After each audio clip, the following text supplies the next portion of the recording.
Hello students, welcome you all.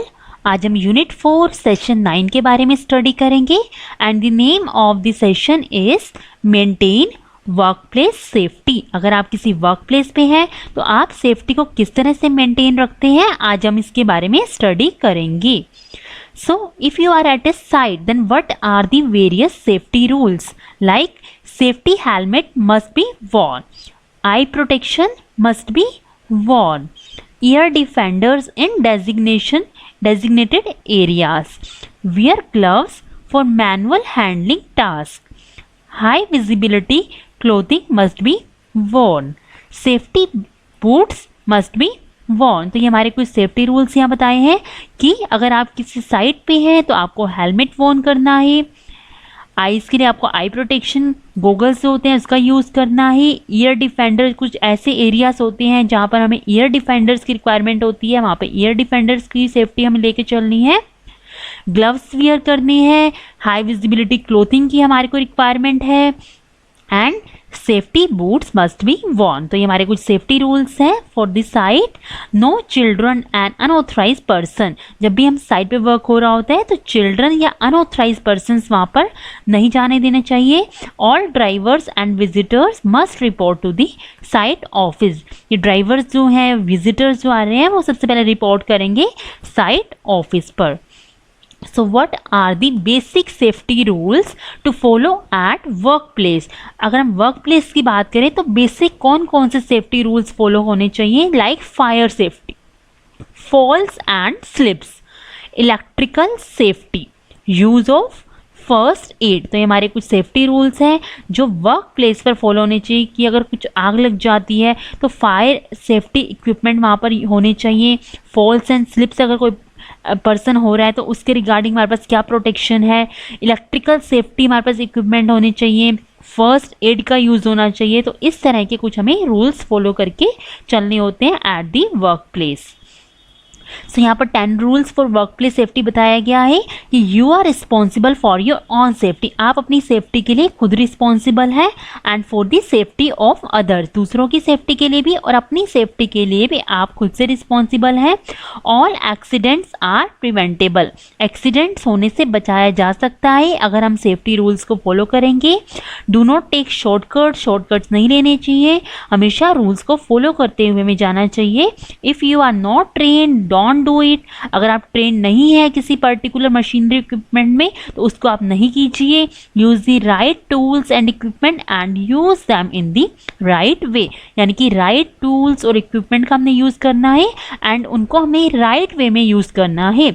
Assess the risk before you approach your work, हमने risk को समझ के चलना है कि इस वर्क में क्या क्या रिस्क आ सकते हैं, उस चीज़ को देखते हुए हमें अपने वर्क को आगे रखना है।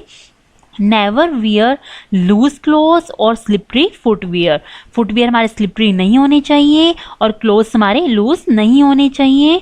Do not indulge in horse play while at work, ये नहीं है कि जल्दी जल्दी में आप अपने वर्क को कर रहे हैं, आपने अपने वर्क को प्रॉपर तरीके से प्रॉपर इक्विपमेंट का यूज़ करना है।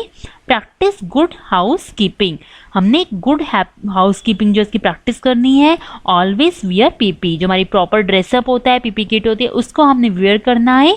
इस तरह से अगर हम वर्क प्लेस पे वर्क कर रहे हैं तो हमें अपनी सेफ्टी जो मैकेनिज्म है उसको भी फॉलो करना है।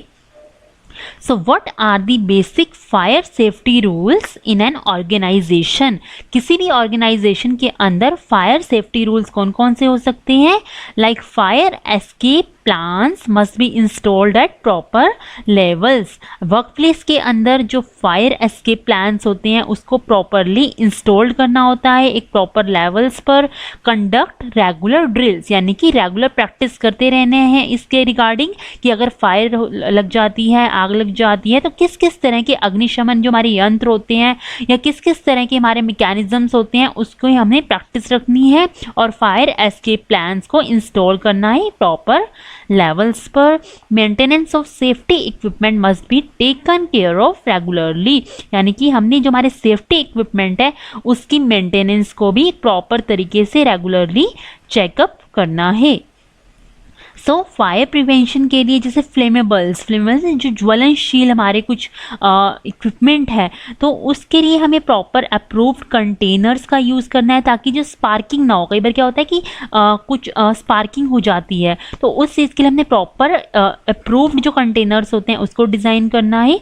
Keep area free of drips and spills, follow rules for disposing of containers and items containing flammable wastage. तो इस तरह के हमें कंटेनर्स का यूज़ करना है, इस तरह के हमें आइटम्स का यूज़ करना है जिससे कि आग ना लगे, कुछ हमारे स्पार्किंग ना हो। इक्विपमेंट को प्रॉपरली रेगुलरली बेसिस पर चेक करते रहना है। Check the fire fighting equipment, की फायर से फाइट करने के कौन कौन से इक्विपमेंट या एक्सटिंग्विशर हो सकते हैं उसको हमने देखना है, ये हमारे वो ऑपरेशनल कंडीशन में है या नहीं है। Work safely, keep work area clean and tidy, जो भी हमारा वर्क एरिया वो क्लीन होना चाहिए, टाइडी होना चाहिए। Show care in handling combustible materials, जो भी हमारे मटेरियल्स हैं वो हमारे जो आग है उस पर काबू पा सके, इस तरह के हमें हैंडल करने हैं इक्विपमेंट्स को। Use safety cans for oily और फ्लैमेबल रैग्स, कुछ हमारे ऑयली रैग्स होती हैं, फ्लैमेबल रैग्स होती हैं, वहाँ पे हमारे सेफ्टी कैंस होने चाहिए। Smoke only in designated area, कुछ जो एरियाज पर्टिकुलर हैं वहीं पे स्मोक हो। इसके अलावा अगर हमारे कुछ इलेक्ट्रिकल इक्विपमेंट रखे हुए हैं, कुछ इस तरह के इक्विपमेंट है, वहाँ पे हमें स्मोकिंग नहीं करनी है। सेफ्टी कैंस का प्रॉपर यूज़ करना है। कंबस्टिबल मटेरियल हैंडल करने के लिए प्रॉपर हमारे इक्विपमेंट होने चाहिए और वर्क एरिया हमारा क्लीन होना चाहिए। योर लाइफ में डिपेंड ऑन बीइंग सेफ, आपकी लाइफ आपकी ही सेफ्टी पर डिपेंड करती है। नेक्स्ट हमारा है falls and slips safety rules. Falls and slips के लिए कौन कौन से सेफ्टी रूल्स हो सकते हैं? Work place must be proper ventilated, जो हमारा वर्क प्लेस है वो प्रॉपरली वेंटिलेशन होना चाहिए, उसके अंदर एक हवादार वो कमरा होना चाहिए, प्रॉपर वेंटिलेटेड एरिया होना चाहिए।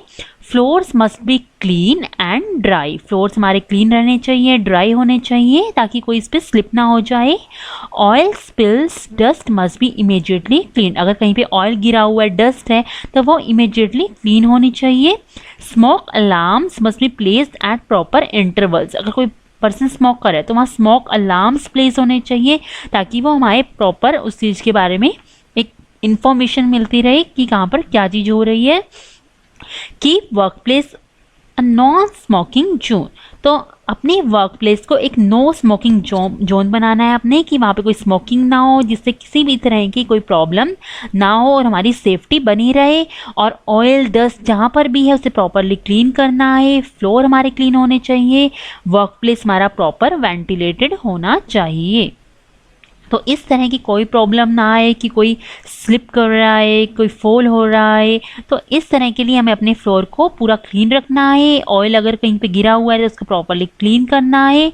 नो स्मोकिंग रीजन हमने बनाना है, तो इस तरह से हमारा वर्क प्लेस है नो स्मोकिंग जोन में होना चाहिए। Next is electrical safety rules. Electrical के केस में हमारे क्या क्या सेफ्टी रूल्स हो सकते हैं? Like electrical equipment approved by a recognised organisation, जो भी हमारे इलेक्ट्रिकल इक्विपमेंट यूज़ हो रहे हैं वो हमारे प्रॉपरली एक रिकॉग्नाइज्ड ऑर्गेनाइजेशन से अप्रूव्ड होने चाहिए। ऐसा नहीं है कि आप किसी भी तरह के इलेक्ट्रिकल इक्विपमेंट का वहाँ यूज़ कर रहे हैं जिससे हमारी प्रॉब्लम आ रही है, कुछ फायर की प्रॉब्लम हो रही है, कुछ भी प्रॉब्लम हो सकती है, तो हमें ऐसे इक्विपमेंट का यूज़ करना है जो रिकॉग्नाइज्ड हो। Damaged and hazardous electrical equipment should B immediately replace, अगर कोई डैमेज इलेक्ट्रिकल इक्विपमेंट है, कोई हैजार्डियस इलेक्ट्रिकल इक्विपमेंट है तो वो इमीडिएटली रिप्लेस होने चाहिए।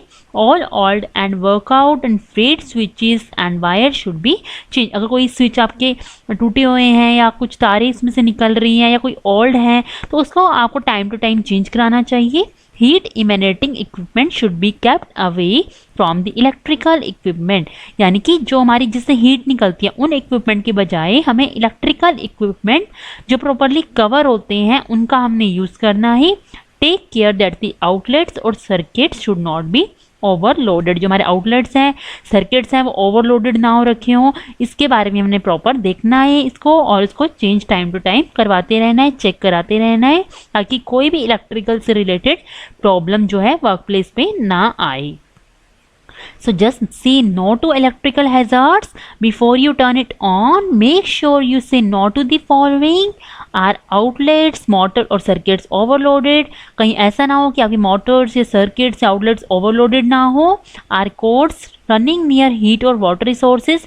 जो wires हैं, cords हैं, वो कहीं heat और water resources के आसपास ना हो. are cord twisted और tangled? कोई wire मुड़ी हुई ना हो. do I see sparks or smoke? कहीं पे आपने sparks देखे हैं, smoke देखी है, तो उसको उसी टाइम चेंज कराइए. आपके हैंड्स वेट ना हो. एम आई वेयरिंग एनी मेटल ज्वेलरी? आपने वेयर ना कर रखी. तो इस सब चीज़ों को देखते हुए आपको से नो करना है इलेक्ट्रिकल हजार्ड्स को. Use of first add. First aid का क्या यूज़ है? आपने देखा भी होगा आपके स्कूल्स, ऑफिस, हर जगह पे फर्स्ट एड बॉक्स रखे होते हैं. इसका क्या यूज़ है?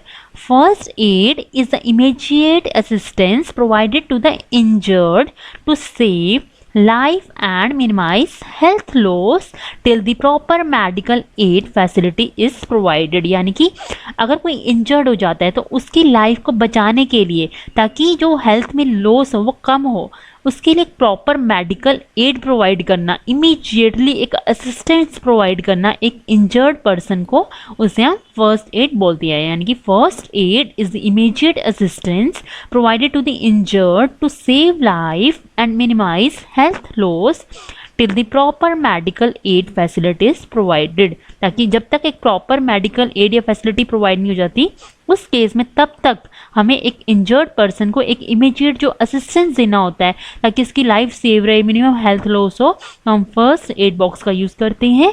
हर एक ऑर्गेनाइजेशन में एक फर्स्ट एड किट होती है जिसके अंदर बहुत सारी आइटम्स होती हैं.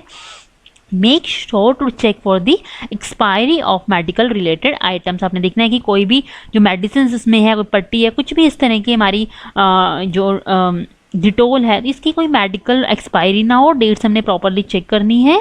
तो इस तरह से अगर हम फर्स्ट एड का यूज़ करते हैं तो हम किसी पर्सन को जब तक उसे एक प्रॉपर एक ट्रीटमेंट नहीं मिल जाता, उस टाइम तक हम फर्स्ट एड बॉक्स का यूज़ करके उसके, ताकि मिनिमम हेल्थ लॉस हो, कोई इंजरी उसको हो गई है, तो उस केस में हम कैसे उसको थोड़ी देर के लिए काबू पा सकते हैं, तो हम फर्स्ट एड बॉक्स का यूज़ कर सकते हैं ताकि हेल्थ में जो लॉस हो रहा है, जो हमारे इंजर्ड पर्सन है, उसको ज़्यादा मुसीबत ना आए. तो रूल्स क्या क्या है फर्स्ट एड के? Assure the injured to remain calm and not to panic. यानी कि इंजर्ड पर्सन जो है वो काम रहे, उसको पैनिक होने की नीड नहीं है, क्योंकि हमारे फर्स्ट एड बॉक्स अगर हमारे वर्क प्लेस पे है, हमारी ऑर्गेनाइजेशन में है, तो हम थोड़ी बहुत चोट से हम उसको प्रॉपर रिलीफ दे पाएंगे. Keep them warm if they are under shock. अगर वो एकदम से शॉक की कंडीशन में आ गए तो हम इनको गर्म रखना है, उनके शरीर को. Do not move the victim in case of back और नेक इंजरी. अगर किसी विक्टिम को मतलब कोई बैक या नेक इंजरी हो गई है तो हमें इसको मूव नहीं करना, उसको हमने वहीं पे ही एक प्रॉपर ट्रीटमेंट प्रोवाइड करना है.